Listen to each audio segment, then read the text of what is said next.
to Smart Money Monday. Today's inflation, it's really tough for everyone, but it's really challenging for those living on a fixed income like retirees. Sophia Teruya from Bank of Hawaii is here to talk about how to fight back against inflation. Aloha, Sophia. Hi, Grace. So can you expand on how much of an effect inflation can have on those with a fixed income? Basically, if your income is fixed, for example, you're living on Social Security payments, a pension, but prices keep rising. The rising prices can outpace your ability to pay for what you need. But doesn't Social Security keep up with rising inflation?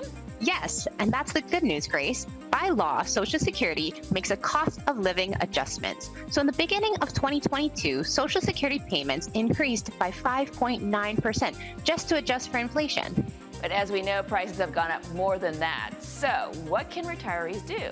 Well, a great place to start is creating a budget and taking a long, hard look at every dollar you spend. So it's kind of like being your own accountant. Absolutely. Write down every expense you have, even the littlest ones, like buying a latte a few times per week. Go back 3 months and you'll get a realistic picture of where all your money goes. So if you find that your expenses are higher than your fixed income, what do you do? Well, it's important to look where you can probably cut back. Are you paying for streaming subscriptions that you don't even watch? Are you going out to dinner all the time? Even cutting back on small purchases can really add up in the long run. So instead of eating out as often, you may want to learn to cook or subscribe to a less expensive meal service? Absolutely. Be creative. From home-cooked meals, home-brewed coffee, there are a lot of ways that you can cut back without feeling that you're depriving yourself.